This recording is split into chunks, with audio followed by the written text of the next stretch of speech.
P N junction diode क्या है या सेमीकंडक्टर डायोड एक ही चीज़ है, दोनों पी एन जंक्शन डायोड कह लें या सिंपल डायोड कह लें या सेमीकंडक्टर डायोड कह लें, एक ही बात है।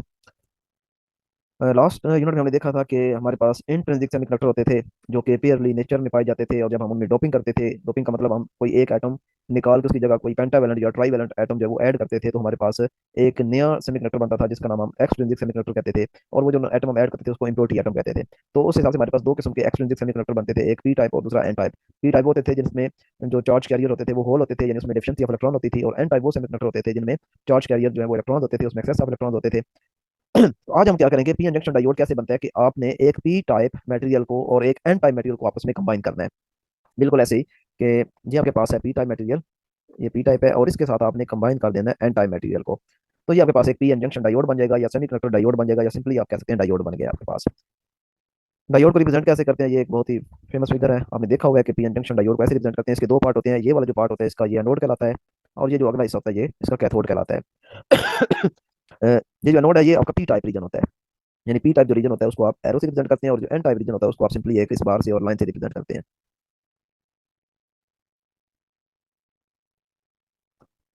डिप्लीशन रीजन क्या है, जब भी आप एक पी टाइप को और एक एन टाइप मटेरियल को आपस में मर्ज करते हैं, सॉरी मर्ज नहीं कंबाइन करते हैं, ये पी टाइप है और ये एन टाइप मटेरियल है, जब आप इन दोनों को आपस में कंबाइन करेंगे, तो चूंकि हमने पीछे पढ़ा है कि पी टाइप में होल्स होते हैं, ये होल्स है, और एन टाइप में चूंकि इलेक्ट्रॉन जो है वो सफिशिएंट इलेक्ट्रॉन्स होते हैं, तो होगा क्या, ये जो इलेक्ट्रॉन्स हैं एन टाइप में ये अट्रैक्ट होंगे पी टाइप के होल्स की तरफ, और इस तरीके से ये एन टाइप से इलेक्ट्रॉन जो है वो मूव करेंगे पी टाइप के जो होल्स हैं, ये बिल्कुल वॉल के साथ की हम बात करें, वॉल के साथ का जो रीजन है इसकी हम बात करें, ये वाला ये वॉल है, यानी बॉर्डर एरिया कह सकते हैं। तो यहाँ पे इलेक्ट्रॉन जो है वो मूव करके पी टाइप में जाना शुरू कर देंगे, और इस तरीके से एन टाइप मटेरियल में वॉल के साथ जो है वो पॉजिटिव आयंस रह जाएंगे, और पी टाइप के अंदर वॉल के साथ जो है वो नेगेटिव आयंस रह जाएंगे, क्योंकि एन टाइप से इलेक्ट्रॉन जो है वो उधर मूव करें, लिहाजा जो डोनर होता है वहाँ पे हमें पता है कि पॉजिटिव चार्ज आ जाता है, और जो एक्सेप्टर होता है वहाँ पे नेगेटिव चार्ज आ जाता है, और इस तरीके से हमारे पास जो फाइनली बनेगी डायग्राम वो कुछ ऐसे बनेगी कि यहाँ पे पॉजिटिव आयंस और यहाँ पे नेगेटिव आयंस।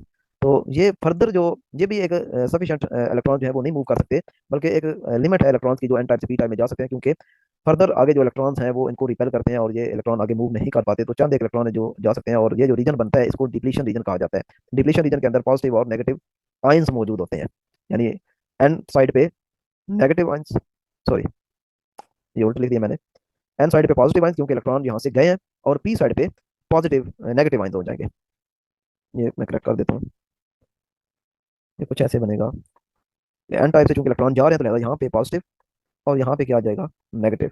तो ये जो नेगेटिव चार्ज क्रिएट हो रहा है दूसरी साइड पे, ये फर्दर इलेक्ट्रॉन्स को आने से रोकेंगे, इसलिए एक लिमिटेड सा यहाँ पे चार्ज आ सकता है, एक साइड पे पॉजिटिव और एक साइड पे नेगेटिव, और ये चार्ज है ये फर्दर इलेक्ट्रॉन्स को आने में रोकता है। तो ये जो एक रीजन बन गया आपके पास इसे डिप्लीशन रीजन कहा जाता है। यहाँ पे एक साइड पे पॉजिटिव चार्ज कैरियर्स होते हैं, पॉजिटिव आयंस होते हैं, और दूसरी साइड पे नेगेटिव चार्ज कैरियर होते हैं या नेगेटिव आयंस आप कह सकते हैं डिप्लीशन रीजन के अंदर। यानी अगर आपसे क्वेश्चन पूछा जाए कि डिप्लीशन रीजन के अंदर क्या है, तो कुछ कहते हैं कि जी वहाँ पे कुछ भी नहीं है, न्यूट्रल एटम है, लेकिन इसका एक्चुअल जो आंसर है वो ये है कि यहाँ पे एक साइड पे एन टाइप पे पॉजिटिव चार्ज पॉजिटिव आयंस है, और पी साइड पे पी साइड पे नेगेटिव आयंस मौजूद होते हैं डिप्लीशन रीजन के अंदर। ये जो डिप्लीशन रीजन है इसका अपना एक पोटेंशियल होता है, इसका अपना एक पोटेंशियल है, और ये पोटेंशियल जो है डिफरेंट सेमीकंडक्टर्स के लिए डिफरेंट होता है, जैसे कि सिलिकॉन के लिए 0.7 होता है इलेक्ट्रॉन वोल्ट, और जर्मेनियम के लिए 0.3 इलेक्ट्रॉन वोल्ट होता है। ये भी इंपॉर्टेंट क्वेश्चन है, पूछा जाता है कि डिप्लीशन रीजन क्रिएट कब होता है, तो डिप्लीशन रीजन जैसे ही आप पी एन जंक्शन बनाते हैं तो उसकी फॉर्मेशन के साथ ही ये रीजन क्रिएट हो जाता है। डायोड की आप बाइसिंग दो तरीकों से कर सकते हैं, डायोड को आप फॉरवर्ड बाइस भी कर सकते हैं और रिवर्स बाइस भी कर सकते हैं। फॉरवर्ड बाइस में आपने क्या करना होता है, पी टाइप को आपने बैटरी के पॉजिटिव टर्मिनल से जोड़ना होता है, और एन टाइप को बैटरी के नेगेटिव टर्मिनल से जोड़ना होता है। तो जैसे ही आप ऐसा कनेक्शन करते हैं कि ये आपके पास पी टाइप है और ये आपके पास एन टाइप है, और आपने पी टाइप को पॉजिटिव टर्मिनल से और एन टाइप को आपने नेगेटिव टर्मिनल से जोड़ दिया, तो नेगेटिव से हमें पता है कि इलेक्ट्रॉन्स जो है वो मूव करते हैं इस तरह, और एन टाइप में हमें ऑलरेडी पता है कि नंबर ऑफ जो इलेक्ट्रॉन्स हैं वो बहुत ज्यादा होते हैं। तो ये जो इलेक्ट्रॉन जा रहे हैं ये इन इलेक्ट्रॉन्स को रिपेल करेंगे, और सामने जो है वो पी टाइप है और यहाँ पे होल्स की तादाद बहुत ज्यादा होती है, लिहाजा ये आसानी से आने वाले इलेक्ट्रॉन्स को अट्रैक्ट करेंगे, और इस तरीके से एक करंट जो है वो फ्लो करना शुरू कर देता है from N type to P type. ये हम इलेक्ट्रॉनिक करंट की बात कर रहे हैं, लेकिन कन्वेंशनल करंट की अगर आप बात करें तो कन्वेंशनल करंट आपको पता होता है ड्यू टू पॉजिटिव चार्जेस होता है, और वो हमेशा इलेक्ट्रॉनिक करंट के अपोजिट डायरेक्शन में फ्लो करता है, यानी कन्वेंशनल करंट जो है वो फ्लो करेगा from P type to N type. तो ये है फॉरवर्ड बाइसिंग। फॉरवर्ड बाइसिंग में जो रेजिस्टेंस होती है पी एन जंक्शन में वो बहुत कम होती है, इन ऑर्डर ऑफ ओम्स होती है, चंद ओम होती है, और जो करंट फ्लो करता है वो मिली एम्पियर करंट जो है वो फ्लो करता है।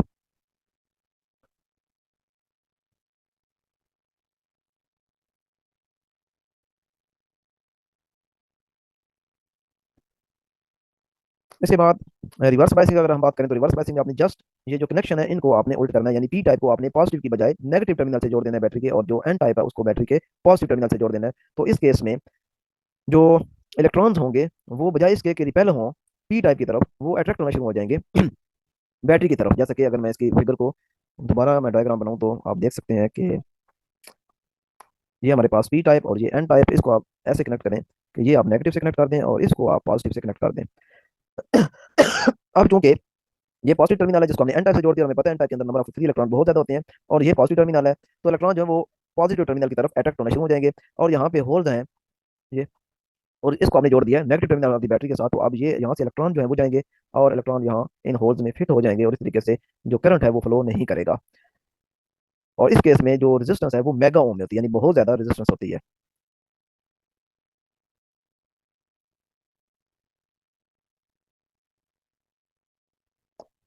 ये अगर आप बैटरी की बाइसिंग जो है वो इंक्रीज करते जाएं, यानी पोटेंशियल आप बढ़ाते चले जाएं, तो ज्यादा से ज्यादा जो करंट फ्लो कर सकता है रिवर्स बाइसिंग में वो माइक्रो एम्पियर फ्लो कर सकता है, रेजिस्टेंस जो है वो मेगा ओम। नेक्स्ट जो टॉपिक है वो है रेक्टिफिकेशन, जो कि हम डायोड से काम लेते हैं, वो रेक्टिफिकेशन का लेते हैं। अभी पिछला जो यूनिट था हमारा अल्टरनेटिंग करंट वाला, उसमें हमने देखा था कि जो अल्टरनेटिंग करंट होता है उसका सिग्नल कुछ ऐसे होता है जिसमें पॉजिटिव और नेगेटिव हाफ साइकिल होता है, यानी अल्टरनेट कर होता है। और हमारे पाकिस्तान में जो करंट आ रहा होता है उसकी फ्रीक्वेंसी है 50 हर्ट्ज, यानी कि एक सेकंड के अंदर जो अल्टरनेटिंग करंट या अल्टरनेटिंग वोल्टेज होते हैं वो एक सेकंड के अंदर 50 टाइम अपनी पोलैरिटी चेंज करते हैं। एक सेकंड में अगर एक वेव पास करे तो हम कहते हैं कि इसकी जो फ्रीक्वेंसी है वो 1 हर्ट्ज है। तो 50 हर्ट्ज का मतलब है कि एक सेकंड के अंदर जो पोलैरिटी है या जो नंबर ऑफ वेव्स हैं वो 50 वेव्स पास कर रही हैं। तो 50 वेव पास करने का मतलब ये है कि 50 टाइम उसमें पॉजिटिव हाफ साइकिल आया और 50 टाइम उसका नेगेटिव हाफ साइकिल आया है। तो ये भी एक क्वेश्चन आपसे पूछा जा सकता है कि एक सेकंड के अंदर जो बल्ब होता है वो कितनी मरतबा ब्राइट होता है और कितनी मरतबा डिम होता है। तो एक सेकंड के अंदर 50 टाइम आपका बल्ब जो है वो ब्राइट होता है और 50 टाइम वो डिम होता है, लेकिन चूंकि ये इतना तेजी से हो रहा होता है, एक सेकंड इतना कम वक्त होता है कि आपको महसूस ही नहीं होता कि आपका जो बल्ब है वो 50 टाइम ब्लिंक कर रहा है ब्राइट से डिम में। तो रेक्टिफिकेशन का ताल्लुक है एसी को कन्वर्ट करना डीसी में, यानी अल्टरनेटिंग जो सिग्नल है अल्टरनेटिंग करंट है उसको आप कन्वर्ट करेंगे डायरेक्ट करंट में। डायरेक्ट करंट में चूंकि पोलैरिटी चेंज नहीं होती, डायरेक्ट करंट में आपका जो सिग्नल होता है वो ऐसा नहीं होता बल्कि सिंपली इस तरह होता है। और ये भी ये जो आपको कर्वेचर नजर आ रहा है, ये कर्वेचर बता रहा है कि इसके अंदर अभी एसी पार्ट मौजूद है। जो प्योर डीसी सिग्नल होता है वो तो बिल्कुल इस तरह स्क्वायर फॉर्म में होता है, रेक्टेंगल फॉर्म में होता है, ये प्योर डीसी सिग्नल है। तो ये जो हमारे पास सिग्नल है इसको आप इस तरह बना सकते हैं, लेकिन इसके अंदर जो एसी पार्ट उसको खत्म करना होता है, फिर वो आप फिल्टर वगैरह लगाते हैं, कैपेसिटर लगाते हैं, जिससे ये जो एसी पार्ट है ये कर्वेचर खत्म होकर फिर आपका डीसी सिग्नल बन जाता है। तो एनीवेज रेक्टिफिकेशन का मतलब है कि आपने एसी सिग्नल को कन्वर्ट करना है डीसी सिग्नल में, यानी ये जो पोलैरिटी चेंज होने वाला काम है ये पोलैरिटी चेंज नहीं आपने करनी। आपका सिग्नल सिर्फ और सिर्फ जो है वो एक साइड पे रहेगा, उसमें बार बार जो अल्टरनेशन है वो नहीं होगी। तो इस प्रोसेस को रेक्टिफिकेशन कहा जाता है, और रेक्टिफिकेशन का काम आप दो तरीकों से कर सकते हैं। ये रेक्टिफिकेशन का काम डायोड ही परफॉर्म करता है, पी एन जंक्शन डायोड जो है ये रेक्टिफिकेशन का काम करता है। और हाफ वेव रेक्टिफिकेशन और फुल वेव रेक्टिफिकेशन ये आप दो तरीकों से रेक्टिफिकेशन कर सकते हैं। हाफ वेव रेक्टिफिकेशन में आपका जो सिग्नल है उसका सिर्फ एक हिस्सा, वो आपकी मर्जी है कि आप या तो पॉजिटिव साइकिल जो है उसको डीसी में कन्वर्ट करवा लें, या फिर आपकी मर्जी है आप नेगेटिव साइकिल जो है उसको डीसी में कन्वर्ट करवा लें। लेकिन हाफ वेव रेक्टिफिकेशन में आपका सिर्फ एक हाफ साइकिल जो है वो डीसी सिग्नल में कन्वर्ट होगा, और जो दूसरा वाला हाफ साइकिल होगा वो जाया होता जाएगा। यानी अगर आपके पास कोई सिग्नल इस तरह का है, ये मैंने दो सिग्नल ड्रॉ किए हैं, और आपने बाइसिंग इस तरीके से किया कि आपको सिर्फ जो पॉजिटिव हाफ साइकिल है वो आपका डीसी में कन्वर्ट हो रहा है, तो आपको कुछ डीसी सिग्नल ऐसे मिलेगा कि ये एक सिग्नल मिला, आगे गैप आ जाएगा क्योंकि जो नेगेटिव हाफ साइकिल है वो जाया हो जाएगा, और फिर आगे आपको दूसरा जो आपका पॉजिटिव हाफ साइकिल है वो भी डीसी में कन्वर्ट होता मिल जाएगा। तो इसमें लॉस ये है कि आपका आधा जो सिग्नल है, आधी इलेक्ट्रिकल जो एनर्जी है वो आपकी जाया होती रहेगी, और आधा जो हिस्सा है वो आपका सिर्फ डीसी में कन्वर्ट होगा। लेकिन ये भी मैंने बताया कि आपको डायरेक्ट डीसी नहीं मिलेगा, पेयर डीसी आपको नहीं मिलेगा, बल्कि एक्चुअली जो आपको मिलेगा वो कुछ ऐसे मिलेगा, ये मिलेगा आपको। इसके अंदर ये जो कर्वेचर है ये शो कर रहा है कि इसके अंदर अभी एसी पार्ट मौजूद है, फ्लक्चुएशन इसके अंदर मौजूद है। इस फ्लक्चुएशन को आप खत्म कर सकते हैं फिल्टर लगा के, कैपेसिटर लगा के आउटपुट पे, और इस तरीके से ये जो कर्वेचर है ये एसी पार्ट है इसको ये खत्म हो जाएगा। इसे रिपल फैक्टर कहा जाता है। ये जो एसी पार्ट मौजूद है कन्वर्जन के बाद भी, यानी रेक्टिफिकेशन के बाद भी ये जो एसी पार्ट एसी कंपोनेंट मौजूद है इसको रिपल फैक्टर कहा जाता है। तो ये आप इसको रिमूव कर सकते हैं फिल्टर लगा के, फिल्टर जो कि कैपेसिटर के में इस्तेमाल होता है, इससे आप ये वाला एसी कंपोनेंट खत्म कर सकते हैं और आपका सिग्नल इस तरह पेयर डीसी में कन्वर्ट हो जाएगा।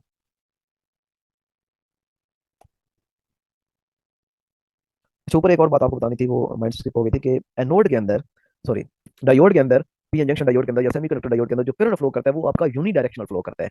यानी अगर कन्वेंशनल करंट की बात करें तो वो पी टाइप से एन टाइप की तरफ, और अगर इलेक्ट्रॉनिक करंट की बात करें तो वो एन टाइप से पी टाइप की तरफ फ्लो कर सकता है। ये नहीं है कि आप जिस तरफ मर्जी है करंट फ्लो करवाएं, ऐसा पॉसिबल नहीं है। पी इंजेक्शन डायोड के अंदर सिर्फ और सिर्फ एक डायरेक्शन में करंट फ्लो कर सकता है। अगर आप कन्वेंशन करंट को ट्रीट करें तो वो from P type to N type होगा, और अगर आप इलेक्ट्रॉनिक करंट को कंसिडर करें तो वो एन टाइप से पी टाइप की तरफ होगा, लेकिन होगा एक ही डायरेक्शन में। तो हाफ वेव रेक्टिफिकेशन के बाद आपके पास जो दूसरा है वो है full wave rectification. Half wave rectification में चूंकि हमारा आधा साइकिल जो है वो ज़ाया हो रहा है, हमारी इलेक्ट्रिकल एनर्जी ज़ाया हो रही है, तो उसको ओवरकम करने के लिए अपना उस आधा सिग्नल जो है उसको भी अपना यूटिलाइज करने के लिए आप फुल वेव रेक्टिफिकेशन करते हैं, जो कि दो तरीकों से आप कर सकते हैं। या तो आप व्हीटस्टोन ब्रिज वाला यूज़ करें कम्बिनेशन, उसमें 4 डायोड यूज़ होते हैं। तो 4 डायोड को व्हीटस्टोन ब्रिज के कम्बिनेशन में यूज़ करके आप दोनों हाफ साइकिल जो है, पॉजिटिव हाफ साइकिल और नेगेटिव हाफ साइकिल, उनको डीसी में कन्वर्ट कर सकते हैं। और उसके बाद दूसरा जो ऑप्शन है वो आपके पास है, सेंटर टेप ट्रांसफार्मर को यूज़ करके आप दोनों साइकिल को डीसी में कन्वर्ट कर सकते हैं। रिपल फैक्टर ये पहले डिस्कस कर चुका हूँ कि आप जब एक एसी सिग्नल को डीसी सिग्नल में कन्वर्ट करते हैं तो वो कभी भी पेयर डीसी सिग्नल आपको नहीं हासिल होता, उसके अंदर फ्लक्चुएशन होती हैं, उसके अंदर एसी कंपोनेंट कंपोनेंट मौजूद होता है, और वही जो एसी कंपोनेंट की क्वांटिटी होती है उसी को रिपल फैक्टर कहा जाता है। और आप इसको यूं भी कह सकते हैं कि रिपल फैक्टर से आपको ये भी पता चलता है कि how successfully the half wave rectifier can convert AC voltage into DC voltage. ये जरूरी नहीं है हाफ वेव, इसमें फुल वेव भी आ सकता है, कि आपको पता चलता है कि जो आपने रेक्टिफिकेशन की है वो कितनी सक्सेसफुल हुई है। तो रिपल फैक्टर जितना कम होगा, इसका मतलब है उतनी सक्सेसफुली आपने रेक्टिफिकेशन कर लिया, अपने इसी सिग्नल को डीसी में कन्वर्ट कर दिया। और जितना रिपल फैक्टर ज्यादा होगा, इसका मतलब है कि आपकी रेक्टिफिकेशन उतनी ही लो क्वालिटी की हुई है, उसमें एसी कंपोनेंट ज्यादा मौजूद है।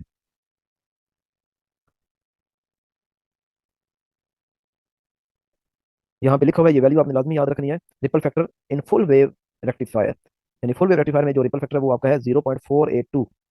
और हाफ वेव में आप देख सकते हैं कि रिपल फैक्टर जो है वो बढ़ गया है, क्योंकि हाफ वेव में आपका एक पूरा साइकिल एक तो ज़ाया होता है, इसलिए यहाँ पे जो रिपल फैक्टर है वो बढ़ गया है। और फुल वे में चूंकि आपके दोनों साइकिल जो है वो कंज्यूम हो रहे हैं, दोनों साइकिल से आप डीसी पार्ट ले रहे हैं, तो लिहाजा इसका जो रिपल फैक्टर है वो कम है। यानी रिपल फैक्टर जितना कम होगा, इसका मतलब आपको उतनी ज़्यादा उसकी एफिशिएंसी है, और उतना उसमें कम एसी पार्ट है।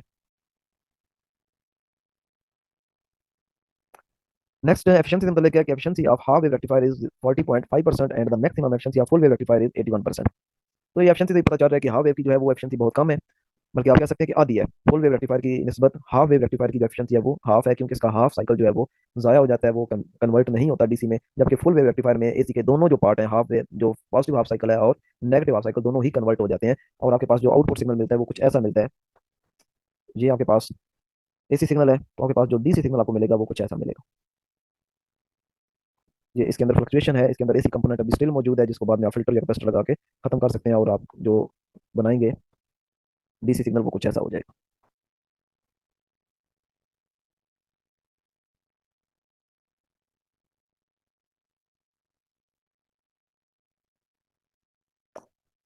How to remove AC component from output, ये बता चुका हूँ कि कैपेसिटर आप लगाएं आउटपुट पे पैरेलल कॉम्बिनेशन में, तो उस तरीके से आपका जो एसी पार्ट होता है वो सारा ब्लॉक हो जाएगा, और आपके पास जो पेयर कंपोनेंट है डीसी का वो आपको मिल जाएगा। लेकिन ये प्रोसेस को इतना आसान नहीं है, ये बड़ा कॉम्प्लिकेटेड प्रोसेस है, बार बार ये फिल्टर लगाना पड़ता है, तब जाके आपको एक पेयर डीसी सिग्नल मिलता है। डायोड को आप कितने तरीकों से यूज कर सकते हैं? एलईडीज के तौर पे यूज कर सकते हैं, यानी light emitting diode, photo diode के तौर पे, और फोटोवोल्टिक सेल के तौर पे यूज कर सकते हैं। तो सबसे पहले एलईडीज। एलईडीज जो है नाम से ज़्यादा लाइट एमिटिंग डायोड, यानी इनको जब आप पोटेंशियल प्रोवाइड करते हैं तो इनमें से लाइट एमिट होती है।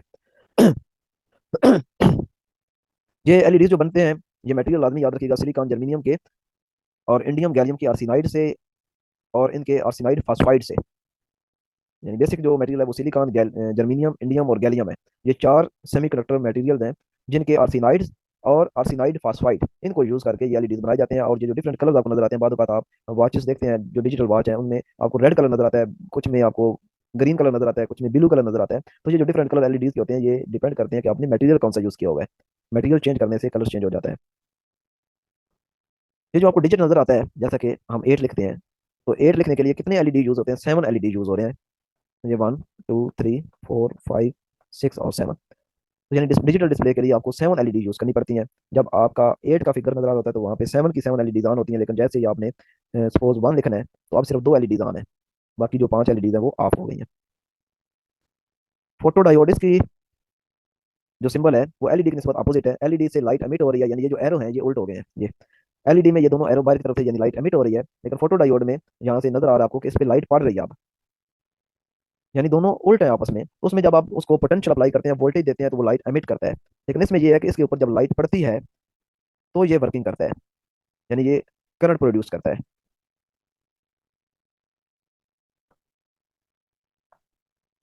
तो फोटो डायोड क्या करते हैं? Convert light energy to electricity. इसके ऊपर जब लाइट पड़ती है तो ये उसको इलेक्ट्रिसिटी में कन्वर्ट कर देता है। लेकिन एलईडी के अपोजिट है, क्योंकि एलईडी में आपने वोल्टेज देनी है तो उसने लाइट एमिट करनी है। तो यानी फंक्शन के लिहाज से दोनों एक दूसरे के अपोजिट है। एक को लाइट मिलती है, सॉरी, एक को वोल्टेज मिलते हैं तो लाइट एमिट करता है, दूसरे को लाइट मिलती है तो वो वोल्टेज प्रोड्यूस करता है, यानी करंट प्रोड्यूस करता है। इसको फोटो डिटेक्टर भी कहा जाता है। ये जो फोटो डायोड है इसको फोटो डिटेक्टर भी कहा जाता है, और ऑफ कोर्स कहना भी चाहिए क्योंकि ये चूंकि लाइट डिपेंडेंट है, इसके ऊपर जब लाइट पड़ती है तो ये वर्क करता है, तो लिहाजा आप एक किस्म से कह सकते हैं कि ये फोटो डिटेक्टर है, लाइट को डिटेक्ट करने वाला डिवाइस है। लाइट इस पे जब पड़ेगी तो ये उसको कन्वर्ट करेगा इलेक्ट्रिसिटी में, और इस तरीके से डिटेक्ट हो जाएगी लाइट इस पे फॉल कर रही है। इसका जो इंपॉर्टेंट पॉइंट है वो ये है कि ये रिवर्स बाइसिंग में ऑपरेट होता है, और ये फोटो इलेक्ट्रिक इफेक्ट के प्रिंसिपल पे काम करता है। तो ये थोड़े इन्फॉर्मेशन लेवल के क्वेश्चन है जो पेपर पॉइंट ऑफ व्यू से इंपॉर्टेंट है, कि इसका प्रिंसिपल आपने याद रखना है। फोटो इलेक्ट्रिक इफेक्ट का जो प्रिंसिपल है ये उस पे काम करता है, जो आगे हम नेक्स्ट चैप्टर में देखेंगे। और ये रिवर्स बाइसिंग में ऑपरेट होता है। और एक और चीज जो है जो रिवर्स बाइसिंग में ऑपरेट होती है वो मैंने अभी यहीं पे मेंशन कर दिया, solid state detector. Solid state detector जो है ये भी रिवर्स बाइस में काम करता है, और फोटो डायोड, ये दोनों के दोनों रिवर्स बाइस में ऑपरेट होते हैं। ये अक्सर क्वेश्चन पूछा जाता है एमसीक्यूज में। एलईडीज में और फोटो डायोड में डिफरेंस ये पहले ही बता दिया कि दोनों एक दूसरे के यहाँ से अपोजिट फंक्शन में, एक को वोल्टेज मिलते हैं तो लाइट एमिट करता है, दूसरा जो है उस वोल्टेज यानी उस पर लाइट पड़ती है तो वो वोल्टेज इंड्यूस करता है और करंट उसमें फ्लो करता है। नेक्स्ट जो चीज़ है वो है फोटोवोल्टिक सेल, इसको सोलर सेल भी कहा जाता है। ये नॉन मैकेनिकल इलेक्ट्रॉनिक डिवाइस है। नॉन मैकेनिकल का मतलब है कि इसमें कोई मैकेनिकल वर्क नहीं होता, जस्ट इसके ऊपर लाइट पड़ती है और ये उसको कन्वर्ट कर देता है, डायरेक्टली कन्वर्ट कर देता है, किसी और चीज़ की जरूरत नहीं होती। यानी मैकेनिकल किसी पार्ट की जरूरत नहीं होती जो ऑपरेट करे और फिर इलेक्ट्रिसिटी को, लाइट को कन्वर्ट करे इलेक्ट्रिसिटी में। ये नॉन मैकेनिकल इलेक्ट्रॉनिक डिवाइस है जो कि लाइट को डायरेक्टली कन्वर्ट कर देता है इलेक्ट्रिसिटी में। It consist of thick N type region covered by thin P type region. ये कंस्ट्रक्शन इसकी आदमी याद रख लीजिएगा कि इसका जो थिक एन टाइप रीजन होता है उसके ऊपर आपने कवरिंग करनी होती है पी टाइप रीजन की। तो इसको फोटोवोल्टिक सेल इसलिए कहा जाता है। फोटो फॉर फोटॉन्स, यानी इसको जब फोटॉन्स मिलते हैं तो वोल्टिक, वोल्टिक फॉर वोल्टेज, तो जब इसको फोटॉन मिलते हैं तो ये वोल्टेज में कन्वर्ट कर देता है, यानी बिजली बना देता है, इलेक्ट्रिसिटी जनरेट करता है ये। फोटो डायोड में और फोटोवोल्टिक सेल में क्या डिफरेंस है? The main function of solar cell is to generate electric current whereas the main function of photo diode is to detect the light. बस ये डिफरेंस है कि सोलर सेल को या फोटोवोल्टिक सेल का आपका मकसद यही है कि आपने लाइट को कन्वर्ट कर देना इलेक्ट्रिसिटी में, जबकि फोटो डायोड में कन्वर्जन नहीं करनी होती, वो सिर्फ डिटेक्शन के लिए यूज होता है, कि अगर आपने लाइट को डिटेक्ट करना है तो उसके लिए आप फोटो डायोड को यूज करेंगे।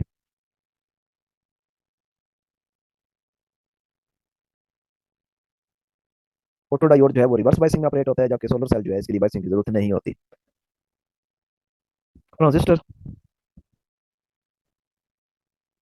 ट्रांजिस्टर का मतलब है ट्रांसफर ऑफ रेजिस्टेंस। ये इनपुट से आउटपुट की तरफ रेजिस्टेंस को ट्रांसफर करते हैं। इनपुट की रेजिस्टेंस इसकी लो होती है, यानी एमिटर की रेजिस्टेंस लो होती है, और कलेक्टर जो है वो आउटपुट होता है वो उसकी रेजिस्टेंस हाई होती है। ट्रांजिस्टर के तीन रीजन होते हैं, एक एमिटर होता है, कलेक्टर होता है और एक बेस होता है। साइडों पे एमिटर और कलेक्टर होते हैं और दरमियान में बेस होता है। वैसे ट्रांजिस्टर दो टाइप होते हैं, एनपीएन ट्रांजिस्टर और पीएनपी ट्रांजिस्टर। फर्क सिर्फ ये है कि अगर एनपीएन है तो दरमियान में पी टाइप बेस होती है, और पीएनपी है तो इसका मतलब है कि दरमियान में जो बेस है वो एन टाइप की है। ज्यादातर जो यूज होते हैं वो N type, sorry NPN, NPN transistor जो है वो बहुत ज्यादा यूज होते हैं। और कॉन्फ़िगरेशन ज्यादा जो यूज होती है वो कॉमन एमिटर कॉन्फ़िगरेशन यूज होती है, क्योंकि इसकी जो पावर गेन होता है आपको वो मैक्सिमम मिलता है। एमिटर के अंदर जो चार्ज कैरियर्स होते हैं वो बहुत ज्यादा होते हैं, जबकि कलेक्टर जो है वो एरिया के लिहाज से बड़ा होता है, क्योंकि उसने कलेक्ट करना होता है चार्ज कैरियर को जो कि एमिटर की तरफ से आ रहे थे। यानी ये एमिटर आपका, ये दरमियान में बेस है और ये कलेक्टर है।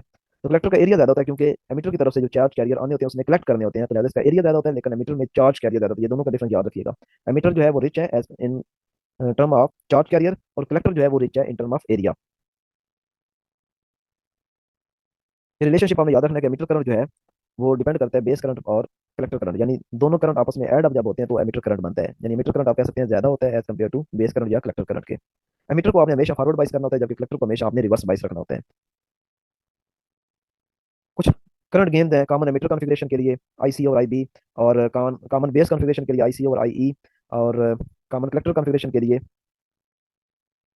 आईई और आईबी। तो इनका आपस में ये रिलेशनशिप भी है कि बीटा जो है उसका अल्फा के साथ क्या रिलेशनशिप है, तो ये आपने जरा प्रूव करना है कि बीटा जो है इन टर्म ऑफ अल्फा, यानी कॉमन बेस कॉन्फ़िगरेशन का जो अल्फा है उसका रिलेशनशिप है बीटा के साथ। ये तो ये आपके असाइनमेंट जरा इसे कीजिएगा, बीटा को प्रूव कीजिएगा कि ये इसके इक्वल आता है। फॉर्मूले आपके पास सारे गिवन है। इसी तरह अल्फा को भी प्रूव करें कि ये इन टर्म ऑफ बीटा ऐसे लिखा जा सकता है। तो ये दो असाइनमेंट्स हैं, ये कीजिएगा। तीसरी सिंपल है, आसान सी है, वो आप एक स्टेप में वैसे ही कर सकते हैं। आई ई की वैल्यू लगा दें, आई बी प्लस आई सी, तो वो आप बीटा में लेके जा सकते हैं इस तरह। तो ये तीनों रिलेशनशिप आपने अच्छी तरह मेमोराइज करने हैं, पेपर पॉइंट ऑफ व्यू से ये भी पूछे जाते हैं। ट्रांजिस्टर को आप बताओ, स्विच भी यूज कर सकते हैं, एम्पलीफायर भी, ऑसिलेटर भी, इन्वर्टर भी। स्विच का मतलब है कि आप कंट्रोल कर रहे हैं, जैसे करंट कंट्रोल किया जाता है स्विच के जरिए ऑन ऑफ करने के लिए यूज होता है। एम्पलीफाई का मतलब है कि सिग्नल को एम्पलीफाई करना है, वीक सिग्नल दे के बतौर इनपुट आपने एक स्ट्रॉन्ग सिग्नल लेना है बतौर आउटपुट। और ऑसिलेटर में क्या होता है, आपने ट्रांजिस्टर को बतौर ऑसिलेटर यूज करना होता है to produce continuous undamped oscillation of desired frequency. अपनी मर्जी की फ्रीक्वेंसी की आपने अनडैम्प्ड ऑसिलेशन लेनी होती है। और इन्वर्टर में आपने डीसी सिग्नल को कन्वर्ट करना होता है एसी सिग्नल में। ये रेक्टिफिकेशन का उल्टा है, रेक्टिफिकेशन में हम एसी को कन्वर्ट करते हैं डीसी में, लेकिन जब आप ट्रांजिस्टर को बतौर इन्वर्टर यूज करते हैं तो उस वक्त आप डीसी को कन्वर्ट कर रहे होते हैं एसी सिग्नल में।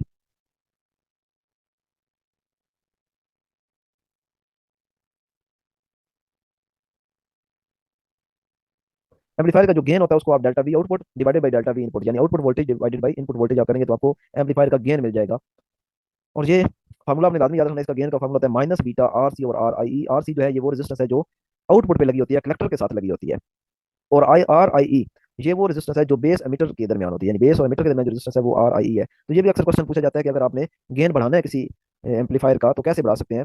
तो कलेक्टर पे जो रेजिस्टेंस लगी है ये जब आप इंक्रीज कर देंगे तो आपकी जो गेन है वो बढ़ जाएगा। सिमिलरली ये जो आर आई ई है यानी resistance between emitter and base, ये जब आप बढ़ा देंगे, सॉरी कम कर देंगे, तो भी आपको गेन ज्यादा मिलेगा। यानी दो चीजें हैं जिन पे डिपेंड कर, एक आर सी बढ़ाने से आपको गेन बढ़ता हुआ मिलेगा, और दूसरा आर आई को आप जब कम करेंगे तो आपका गेन बढ़ जाएगा।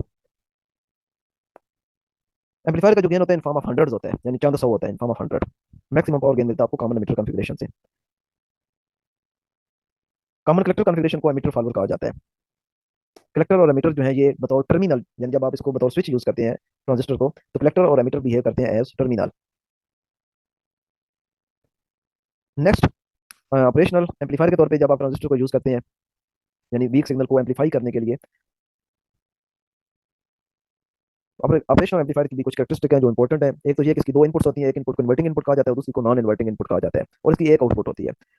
दोनों इनपुट्स जो है इन्वर्टिंग और नॉन इन्वर्टिंग, इनके दरमियान जो रेजिस्टेंस होती है ये बहुत हाई होती है, in order of mega ohm होती है, और अगर आप आइडियल केस ले रहे हैं तो ये इनफाइनाइट होती है।